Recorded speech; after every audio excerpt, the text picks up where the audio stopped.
Students, आज जो हमारा टॉपिक है वो है केमेडॉइड क्लस्टरिंग। अच्छा, हमने पहले बात की है कि हमारे पास की मीन्स क्लस्टरिंग क्या होती है। हमने ये देखा कि कैसे उसमें हम मीन निकालते हैं, कौन सा हम डिस्टेंस फार्मूला लगाते हैं और कैसे क्लस्टर्स जो हैं वो ग्रुप अप होते चले जाते हैं। अच्छा, जो आज हमारा टॉपिक है ना, ये थोड़ा सा उसी की एक फॉर्म ही है। आप समझ लो कि के मीन्स क्लस्टरिंग की एक एडवांस फॉर्म है। इसको कहा जाता है केमेडॉइड क्लस्टरिंग। ये भी एक अनसुपरवाइज लर्निंग की ही टाइप है, जो कि आप पहले देख के भी आए हो कि अनसुपरवाइज लर्निंग जिसमें हमारे पास नॉन एग्जाम्पल नहीं होती, मतलब हमारे पास जो एग्जाम्पल्स होती हैं वो लेबल्ड नहीं होती। अब चूंकि हमारे पास एग्जाम्पल्स लेबल्ड नहीं है, इस वजह से हमने तो हमारे पास दरअसल जो ये अनसुपरवाइज लर्निंग होती है, इसमें हमारे पास जो एग्जाम्पल्स होती हैं वो लेबल्ड नहीं होती है। मैं यहाँ पे थोड़ा सा आपको बताऊंगा कॉन्सेप्ट कि ये लेबल्ड और अनलेबल्ड या टैग्ड या अनटैग्ड एग्जाम्पल ये कौन सी होती हैं। देखो, हम एक ऐसा कोई सिस्टम बनाने जा रहे हैं, कोई इंटेलिजेंट सिस्टम, जिसमें कि वो क्या करेगा, वो करेगा ये कि वो बताएगा कि एक पिक्चर अगर दे दी जाए लाइक दिस वन, के ये पिक्चर में ऑब्जेक्ट कौन सा है। अब हम अपने सिस्टम की ट्रेनिंग करेंगे, वो सिस्टम इस तरह की ट्रेनिंग करेगा कि हम उसको पहले बताएंगे। मसलन उसको हम ये एग्जाम्पल 1, ये एग्जाम्पल 2, ये एग्जाम्पल 3, ये एग्जाम्पल 4 लाइक दिस, ये हम उसको देंगे और उसको ये भी बताएंगे कि अगर ये वाली कोई इस तरह की एग्जाम्पल हुई तो समझ लेना ये ऑब्जेक्ट 1 है। अगर ये इस तरह की एग्जाम्पल हुई या इस तरह का डाटा हुआ तो समझ लेना ये 2 है, and so on and so fourth. इसी तरह ये 3 होगा और इसी तरह ये हमारे पास 4 होगा।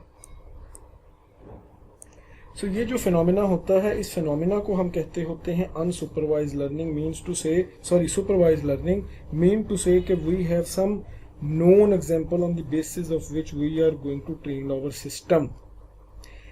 And whenever system is going through the training phase, the system will know that whenever this certain input is being trained, that it correspond to some particular output, के मतलब एक इनपुट के corresponding कोई ना कोई आउटपुट होगी, जैसे कि इस केस में। सो जब आपके पास ये नोन डाटा होगा या नोन एग्जाम्पल होंगी, उनके पास उनमें हमारे पास टारगेट्स भी होते हैं जिनको हम टी से डिनोट करेंगे। और जिसमें ये चीज़ नहीं होगी, जिसमें हमने सिर्फ डाटा को उनकी सिमिलैरिटी के बेस के ऊपर ग्रुप अप करना होगा, उसको दरअसल हम अनसुपरवाइज लर्निंग कहते हैं। अच्छा, अब अनसुपरवाइज लर्निंग की अगर हम जब बात करेंगे तो इसमें एक चीज़ होती है, वो ये कि इसमें कई तरह के एल्गोरिथम्स आते हैं। एक एल्गोरिथम हमने देखा भी था जो कि लास्ट टाइम हमने देखा, के मीन्स क्लस्टरिंग। सो आज जो हमारे पास एल्गोरिथम है वो केमेडॉइड क्लस्टरिंग है, और दरअसल ये एक अनसुपरवाइज लर्निंग की ही टाइप है। So let's start our algorithm. In fact it is a generalization of the k means clustering. जैसा कि हम ऑलरेडी पढ़ के आए हैं कि के मीन्स क्लस्टरिंग क्या होता है, ये दरअसल उसकी एक जनरलाइज फॉर्म ही है। ये दरअसल हमारे पास it is a partitional clustering algorithm which is slightly modified form of a K means. मतलब जो काम हम के मीन्स में करते थे, इसमें उसकी थोड़ा सा उसको मॉडिफाई किया गया, बल्कि इसमें मेडॉइड्स यूज़ किए गए हैं। Medoid is sort of like a कोई ऐसा क्लस्टर का सेंटर पॉइंट होता है जो कि टोटल की एवरेज, जिसका डिस्टेंस कम होता है, लेकिन ये मैं आगे चल के आपको समझाता हूँ। सो इस केस में हमारे पास जो K medoid algorithm is more robust and to noise than K means. K means में कुछ प्रॉब्लम्स हैं कि उसमें नॉइज बहुत आती है। नॉइज मतलब कुछ ऐसा डाटा भी आ जाता है जो कि उस क्लस्टर के रिलेटेड नहीं होता, लेकिन वो डाटा भी हमारे पास उस क्लस्टर में शो हो जाता है। That is considered as a noise. So K medoid में ये चीज कम से कम होगी, या ये चीज आप समझ लो कि इसको ओवरकम किया गया। अच्छा, अब ये क्लस्टर एंड सिमिलैरिटी, अब ये मेडॉइड होता क्या है? मेडॉइड क्या होता है? A medoid can be defined as the object of a cluster. मतलब हमारे पास जो मेडॉइड होता है वो ऑब्जेक्ट ऑफ अ क्लस्टर होता है, like this one, whose average dissimilarity to all the objects in the cluster is minimal। मतलब उसके तमाम जो उसमें क्लस्टर्स होंगे उनकी जो एवरेज होगी वो उससे कम होगी, लेकिन ये स्टेटमेंट जो है ये दरअसल इसकी एक्चुअल डेफिनेशन है, जो कि शायद विकीपीडिया पे भी आपको मिल जाएगी। अब इस चीज को हमने देखना है कि ये कैसे परफॉर्म होती है मैथमेटिकली। हमें ये तो समझ लग गई है कि मेडॉइड आपके पास एक ऐसा ऑब्जेक्ट होता है या क्लस्टर होता है हुज एवरेज डिसिमिलैरिटी, मतलब जिसकी अगर टोटल डिसिमिलैरिटी एवरेज की जाए to all the objects in a cluster is minimal, तो उसकी जो किसी और क्लस्टर से जो डिस्टेंस होगा या उसकी डिसिमिलैरिटी होगी वो मिनिमम से मिनिमम होगी। For example in this case this one, ये एक मेडॉइड है, ये भी एक मेडॉइड है। सो ये तो एक मेडॉइड की जनरल डेफिनेशन है, लेकिन जब हम इसको के मेडॉइड एल्गोरिथम पे अप्लाई करेंगे और ये कैसे काम करेगा, इस चीज को हम अभी देखते हैं। यहां पे मैं एक एग्जांपल आपके सामने लेके आया हूं। इस एग्जांपल को जरा आप गौर से देखो और फिर हम इस एग्जांपल के ऊपर इस एग्जांपल पे के मेडॉइड एल्गोरिथम अप्लाई करेंगे। मतलब हमारे पास ये कुछ डाटा पॉइंट्स हैं, आप समझ लो कि ये मेरे पास डाटा पॉइंट्स हैं 7 6 2 6 3 8 8 5 7 4 4 7 6 2 7 3 6 4 एंड 3 4। मतलब ये मेरे पास क्या हो गए, ये 10 पॉइंट्स आ गए, 10 डाटा पॉइंट्स। अब मैंने क्या है, मैंने इन तमाम पॉइंट्स को आपस में इस तरह ग्रुप अप करना है कि ये जो सिमिलर पॉइंट्स हैं वो एक दूसरे के साथ एक क्लस्टर में ग्रुप अप हो जाएंगे, सेम लाइक दिस वन, जैसे कि हमने यहाँ पे किया हुआ। एक ये क्लस्टर बन गया, एक ये क्लस्टर बन गया और एक क्लस्टर ये बन गया। सो मैं ये चीज करना चाह रहा हूं। अभी तक तो मेरे पास डाटा जो है वो स्कैटर्ड है, मतलब कोई डाटा यहाँ पे पड़ा है, कोई इधर है, कोई इधर है, समथिंग लाइक दिस, कोई इस तरह का है, मतलब ये डाटा पड़ा है।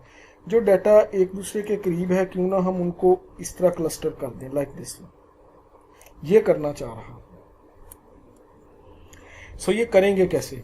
इस एल्गोरिथम्स के कुछ स्टेप्स होते हैं कि आपने वो स्टेप फॉलो करने होते हैं, जिनमें कौन कौन से स्टेप्स हैं। पहला स्टेप इसमें ये है कि let us choose 3 4 and 7 4 are the medoids. मतलब हम ये समझ लेते हैं कि कोई भी, सपोज कर लिया हमने कि ये जो दो मैंने पॉइंट्स लिए हैं ये मेडॉइड्स हैं। ये कौन कौन से पॉइंट्स हैं और ये कैसे पॉइंट्स काम करेंगे, चलो इनको डिस्कस करते हैं। देखो, आप कोई भी रैंडमली पॉइंट ले सकते हो। फॉर एग्जांपल मैंने ये एक पॉइंट ये ले लिया 7 4 और एक पॉइंट मैंने ले लिया ये 3 4 वाला। मतलब ये थोड़ा सा हाईलाइट गलत हुआ है, आप समझ लो कि ये वाला पॉइंट है दिस वन, और दूसरा हमने पॉइंट ले लिया ये 3 4 वाला दिस वन। अब जब हमने ये दो पॉइंट्स ले लिए हैं, हमने इन दो पॉइंट्स के कोऑर्डिनेट वैल्यूज को भी ले लिया कि पहला पॉइंट जो हमने ये वाला पॉइंट लिया इसकी वैल्यू 3 है, इसकी वैल्यू 4 है, और नेक्स्ट पॉइंट की हमारे पास 7 और 4 है। मतलब ये वाली वैल्यू x को रिप्रेजेंट करेगी और ये वाली वैल्यू y को रिप्रेजेंट करेगी। Suppose considering the Manhattan distance metric as a distance measure, मैं ये कह देता हूं कि आप समझ लो कि हम ये कह देते हैं कि यहाँ पे जो मेरे पास डिस्टेंस मेट्रिक है वो मैंने मैनहट्टन डिस्टेंस ले लिया। आपको याद होगा लास्ट टाइम मैंने आपको दो डिस्टेंस मेट्रिक्स बताए भी थे, जिसमें यूक्लिडियन डिस्टेंस भी था। अच्छा, अब मैंने जब ये मैनहट्टन डिस्टेंस लिया तो मैनहट्टन डिस्टेंस असल में direct point two point value को माइनस करके निकाला जाता है। तो मैं इसमें अप्लाई करूंगा मैनहट्टन डिस्टेंस। ये मैनहट्टन डिस्टेंस कैसे काम करेगा, लेट्स टॉक अबाउट दिस। मतलब हमने इन तमाम जो जितने भी यहाँ पे ये वैल्यूज हैं इनके डिस्टेंस निकालने हैं जो हमने मिडॉइड्स चूज किए हैं। मतलब 7 6 का इसके साथ डिस्टेंस, 7 6 का 3 4 के साथ डिस्टेंस। अब जिसका डिस्टेंस कम होगा, ये वाला जो पॉइंट 1 होगा ये उस क्लस्टर में चला जाएगा, मतलब उस मिडॉइड के क्लस्टर में चला जाएगा। सो होप सो कि आपको इसकी अंडरस्टैंडिंग हो गई होगी। लेकिन मोस्ट प्रोबेबली हम इसको बल्कि मोस्ट प्रोबेबली क्या, इसको हम आगे देखते हैं कि ये कैसे काम करेगा या हम इस पे कैसे काम करेंगे। सो अब हम अगर इनके डिस्टेंस देखते हैं, now if we calculate the distance from each point, और ये डिस्टेंस हम कैसे कैलकुलेट करेंगे, ये हम मैनहट्टन डिस्टेंस फार्मूला के थ्रू कैलकुलेट करेंगे। For 7 6 calculating the distance from the middoid chosen this point is nearest to the 7 4। अब ये कैसे कैलकुलेट हुआ? देखो मैं यहाँ पे आपको एक कैलकुलेट करके बता दूंगा और आपको अंडरस्टैंडिंग हो जाएगी कि बाकी कैसे कैलकुलेट करने हैं। सो अगर मैं यहाँ पे देखूं कि अगर इन दो पॉइंट्स का डिस्टेंस देखा जाए, इसका मतलब हम पहले पॉइंट की जब बात कर रहे हैं 7 और 6 की, मेरे पास पॉइंट कौन सा है? 7 और 6। और मेरे पास पहला मिडॉइड कौन सा था? वो मेरे पास था 7 और 4। तो अब मैं इसका डिस्टेंस कैलकुलेट करूंगा, मतलब x का डिस्टेंस x के साथ, y का डिस्टेंस y के साथ। तो मेरे पास यहाँ पे डिस्टेंस क्या आएगा? 0, 6 माइनस 4 क्या आएगा? ये हमारे पास आ जाएगा 2। अच्छा, डिस्टेंस होता है, डिस्टेंस को माइनस में नहीं लेने की जरूरत, सो आप इसको माइनस में ना कैलकुलेट करें। सो हमने ये देख लिया कि ये हमारे पास, अगर मैं इन दोनों को अब ऐड भी कर लूं तो ये मेरे पास क्या बन जाएगा? ये मेरे पास बनेगा इज इक्वल टू 2। तो अब जब ये मेरे पास 2 बन गया है तो इसी तरह यही मैं इसका डिस्टेंस इससे भी फाइंड आउट करूंगा। 7 माइनस 3 आंसर इज 4, और इसी तरह 6 माइनस 4 आंसर इज 2। सो अब हम अगर ये देखें तो ये कितना डिस्टेंस बना? ये डिस्टेंस तो बन गया हमारे पास 6। सो डिस्टेंस कम किसका आया? 6 कम है या 2 कम है? तो हम ये देख सकते हैं कि हमारे पास 2 डिस्टेंस कम है। So we can say that this first point is related to 7 और 4 मिडॉइड। ये जो हमने पहला मिडॉइड लिया था ये इस ग्रुप के रिलेटेड है। सो अब अगर ये इस पॉइंट के रिलेटेड है तो हम ऑटोमेटिकली ये जो 7 6 है इसको हम 7 4 में रख देंगे। मतलब for 7 6 calculating the distance from the medoids chosen this point is nearest to the 7 4। So we will write down it into the cluster of 7 4। So this is how this distance is calculated. अच्छा, next चीज हमारे पास जो है वो ये है कि अब हम नेक्स्ट पॉइंट ले लेते हैं और वो वाला पॉइंट हमारे पास है 2 और 6। मतलब हम वही वाला प्रोसेस रिपीट करेंगे। कहाँ पे? ये सेकंड वाले पॉइंट पे। सो अब अगर मैं इस सेकंड पॉइंट का डिस्टेंस देखता हूं तो सेकंड के मेरे पास कोऑर्डिनेट्स कौन कौन से हैं? 2 और 6। और अगर 2 और 6 का मैं कैलकुलेट करता हूं डिस्टेंस फ्रॉम मिडॉइड चूजन, मतलब अब की बार अगर देखा जाए तो 7 माइनस 2, मैंने आपको बताया था कि आपने ये कैलकुलेट नहीं करना कि ये माइनस है। 7 minus 2 is answer is your 5। In the same way अगर मैं इसको यहाँ पे देखता हूँ तो ये हमारे पास आंसर इज 2। सो ये हमारे पास कितना बनेगा? ये 7 बनेगा। मतलब फर्स्ट मिडॉइड के साथ 2 और 6 का फासला 7 है। और अगर यही डिस्टेंस मैं इसके साथ देखूं तो ये 3 माइनस 2 आंसर इज 1, और इसी तरह 6 माइनस 4 आंसर इज 2। तो ये आंसर क्या आ गया हमारे पास? 3। अब आप खुद देख सकते हो कि किसके साथ डिस्टेंस कम है। इनफैक्ट इसके साथ डिस्टेंस कम है। सो ये हमारे पास 3 और 4 के मिडॉइड में चला जाएगा। सो इसी तरह ये वाला प्रोसेस हम सब पे परफॉर्म करेंगे। मतलब इस पे भी परफॉर्म किया और इस पे हमने फॉर 3 और 8 हमने कैलकुलेट किया। Calculating the distance from the medoids chosen this point is at the same distance from the both points. So choosing it that it is nearest to the 3 और 4। सो ये वाला भी हमारे पास 3 और 4 के करीब आ गई, 3 और 8। और ये हमने प्रोसेस दोबारा 8 और 5 पे परफॉर्म किया तो ये 7 और 4 के करीब था। फिर हमने ये प्रोसेस मिडॉइड क्रॉस करने के बाद 4 और 7 पे अप्लाई किया तो ये 3 और 4 के रिलेटेड था। ये आप बेशक बाय हैंड इसको सॉल्व करके भी देख सकते हो। इन द सेम वे जब हमने यही प्रोसेस 6 और 2 पे परफॉर्म किया, मतलब ये 7 डाटा पॉइंट के ऊपर, तो फिर हमारे पास ये क्या आंसर आया? ये 7 और 4 के करीब था। मीन्स टू से कि ये 5 पे पॉइंट जो मिडॉइड चूज किया गया है उसके करीब।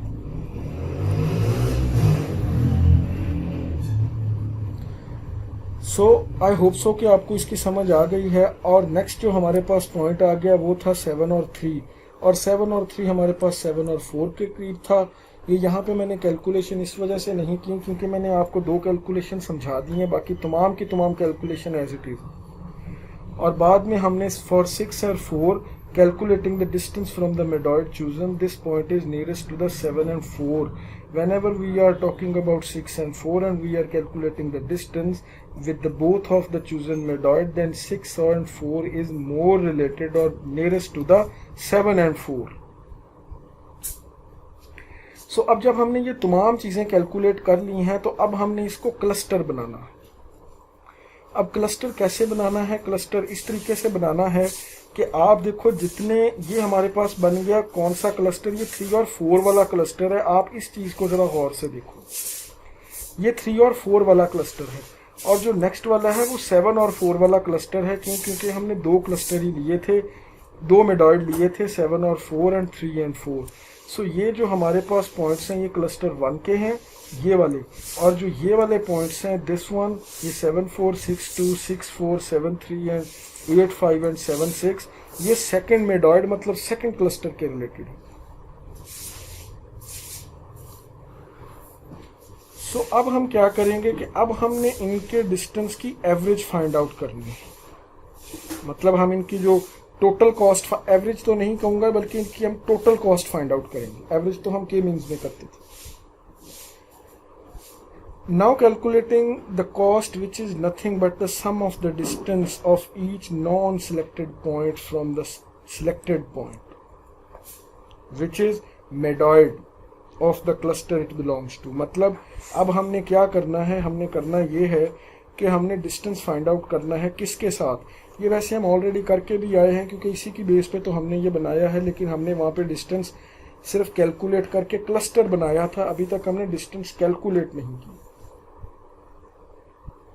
सो अब मैंने क्या किया, मैंने 3 और 4 और इस 3 और 4 के साथ, क्योंकि ये एक मिडॉइड था, 3 और 4 का मैंने डिस्टेंस फाइंड आउट किया 2 6 के साथ, फिर उसमें मैंने ऐड कर दिया इसका डिस्टेंस 3 8 के साथ, और फिर इसी तरह 4 7 के साथ। मीन्स टू से कि हम टोटल कॉस्ट किसकी 3 4 2 6 plus cost of 3 4 3 8 plus 3 4 4 7 like this one.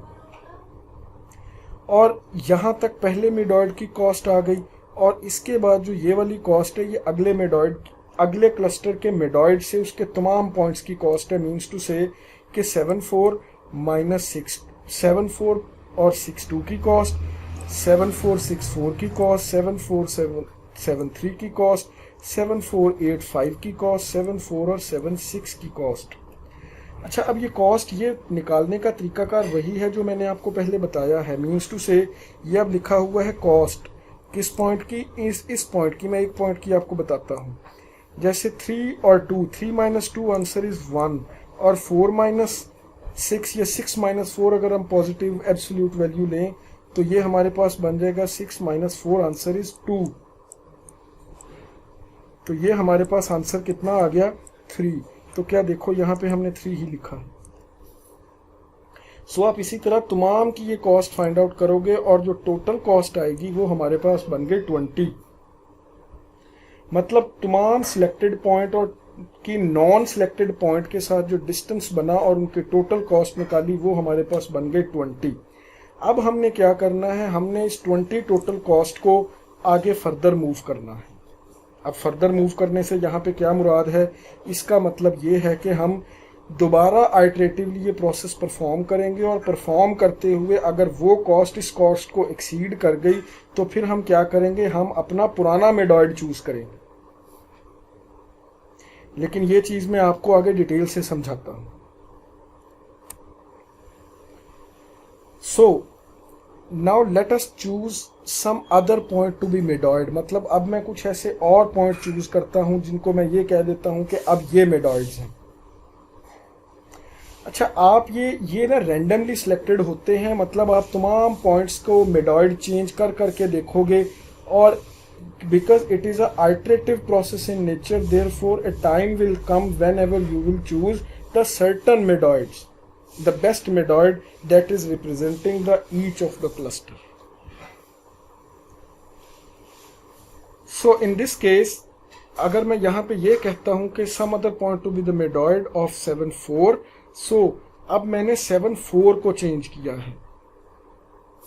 So let us randomly choose 7 3 note new medoid set is. अब जो नया मेडॉइड सेट हमने बना दिया है वो ये वाला बना दिया है। जरूरी नहीं है कि दोनों ही आपने चेंज करने हैं, आप एक चेंज कर सकते हो और एक के साथ दूसरा भी चेंज कर सकते हो, ये आपकी अपनी मर्जी है। लेकिन क्योंकि हमने कंप्लीट मेडॉइड का सेट चेंज करना होता है, सो पॉसिबिलिटी है कि एक ही हमने कर दी क्योंकि सेट डिफरेंट बन चुका है। अच्छा, यहाँ पे एक और चीज़ जो बताने के लिए ज़रूरी है वो ये कि यहाँ पे हमने के कितना रखा था 2, मतलब 2 मेडॉइड्स। ये समटाइम के आपके पास 4 भी हो सकता है, 5 भी हो सकता है। ये जितना मेडॉइड होगा ये उसी हिसाब से ये मूव करता जाएगा। सो अब हम अपने उसी टास्क को रिपीट करेंगे जो हम पहले परफॉर्म करके आए हैं। और वो टास्क क्या है? वो टास्क हमारे पास है now repeating the same task. मैं यहाँ से शुरू हो जाता हूँ और इन पॉइंट्स की मेडॉइड के साथ, अच्छा आपने इस दफ़ा इस पॉइंट को भी इंक्लूड करना है जो पहले प्रीवियसली मेडॉइड था प्रीवियस आइट्रेशन में। This is at this time it is not a medoid. So आपने इनको चूज करना है। सो कैसे करना है, लेट्स टॉक अबाउट। सो इस दफ़ा to make the calculation short, मैंने तमाम के तमाम जो वैल्यूज़ हैं वो यहीं पे लिख दी हैं। दिस वन हमने दोबारा 7 6 का मेडॉइड से फासला मालूम किया कि उसका डिस्टेंस क्या है 7 3 के साथ, तो और 7 और 3 4 के साथ भी किया। तो ये किसके रिलेटेड था? ये ज़्यादा करीब था 7 3 के। इसी तरह 2 6 का किया, ये किसके ज़्यादा करीब था? ये 3 4 के। So on and so fourth, मतलब हमने ये तमाम पॉइंट्स के रिलेटेड ये काम कर लिया। सो अब आप यहाँ पे एक चीज़ गौर करो कि हमारे पास टोटल कौन कौन सी वैल्यूज़ बनी। एक ये वाली 3 4 की बन गई, एक ये वाली 3 4 की वैल्यूज़ बन गई और एक ये 3 4 क्लस्टर की बन गई। मतलब हमारे पास 3 वैल्यूज़ आई हैं जो 3 4 क्लस्टर के रिलेटेड हैं। और इसके अलावा हमारे पास जो बाकी वैल्यूज़ हैं वो किसके रिलेटेड हैं? वो 7 3 क्लस्टर के रिलेटेड हैं। अच्छा, 7 3 क्लस्टर की अपनी वैल्यू भी, उसकी अपनी वैल्यू भी, और प्लस 7 3 की जो उसमें क्लस्टर की गई वैल्यू हैं, जो उसके नियरेस्ट हैं वो भी। और देखो यहाँ पे 3 4 की 3 वैल्यूज़ आई हैं और चौथी वैल्यू वो खुद, मतलब उस मेडॉइड की खुद वैल्यू वो कौन सी थी? 3 4 वाली।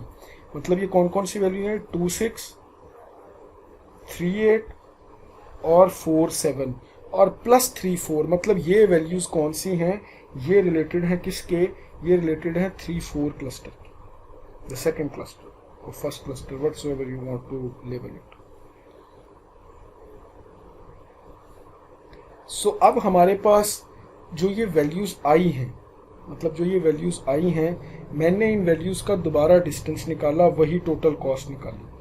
अब ये फिर दोबारा प्रोसेस वही करना पड़ेगा, मतलब इसकी कॉस्ट इसके साथ, इसकी कॉस्ट इसके साथ और इसकी कॉस्ट इसके साथ। इसी तरह ये वाली कॉस्ट यहाँ से निकलेगी, फिर 7 3 की कॉस्ट 8 5 के साथ, 7 3 की कॉस्ट 6 2 के साथ और इसी तरह 7 3 की कॉस्ट 7 4 के साथ और फिर लास्ट पे इसी की कॉस्ट ये 7 4 के साथ।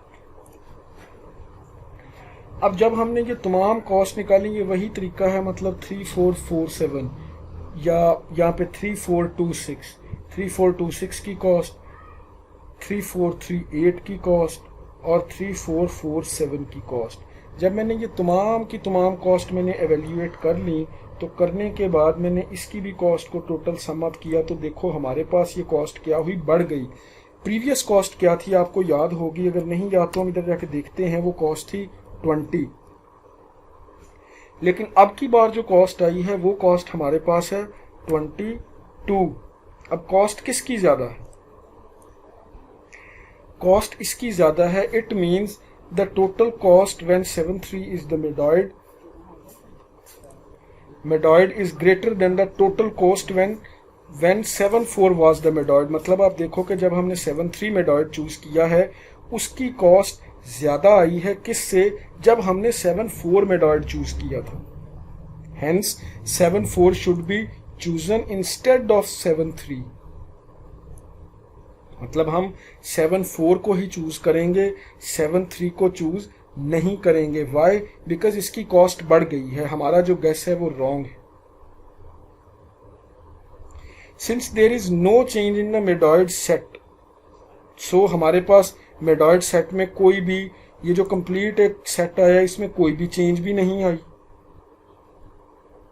मतलब आप देखो कि यहाँ पे कोई चेंज आई है 3 4 2 6 3 8 4 7।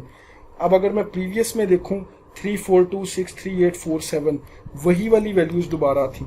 अगर इनमें चेंज आती इसमें तो फिर तो हम करते रीइटरेट, लेकिन क्योंकि अब चेंज नहीं आई, since there is no change in the medoid set, the algorithm ends here. Hence the clusters obtained finally are this one, पहला क्लस्टर, और ये दूसरा क्लस्टर। सो मैं उम्मीद करता हूं कि आपको इसकी समझ आ गई होगी। ये हमारे पास के-मेडॉइड क्लस्टरिंग एल्गोरिथम है। अब आपको अगर कोई के की वैल्यू 3 दे दी जाए, 4 दे दी जाए, 8 दे दी जाए, और whatsoever, you can apply the k-medoid clustering algorithm very easy. So मैं आपको पर्सनली ये रिकमेंड करूंगा कि आप इस एग्जांपल को या इसको, जो भी हमने ये एल्गोरिथम यहाँ पे ट्रेस आउट किया है, इसको आप रन करो थ्रू बाय हैंड ट्रेस, मतलब बाय हैंड इसको रन करके देखो। और इसके रिलेटेड लिटरेचर काफ़ी ज़्यादा पड़ा हुआ है, आप चाहे इंटरनेट से सीख लो, अपनी बुक में लर्निंग वाले चैप्टर में चले जाओ, या अनसुपरवाइज लर्निंग में आप वहाँ से भी जाके कर सकते हो। So I hope so you understand this.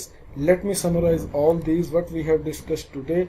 We have discussed what is the unsupervised learning, what is the supervised learning, what was the k-means clustering, and how we apply the k-medoid clustering. How the k-medoid clustering is different from the k-means clustering, and what are the medoids, and how the initial medoids are selected. Then we have applied this k-medoid clustering algorithm on some of the data points. Whenever we have applied on some data points, we have seen that we have randomly selected some medoids, and once we have selected, we have used these medoids to evaluate the total distance from the non-selected points. In first iteration, we have calculated the total cost. The total cost was, in this case, in first iteration was 20, and in next step we have altered the medoid set.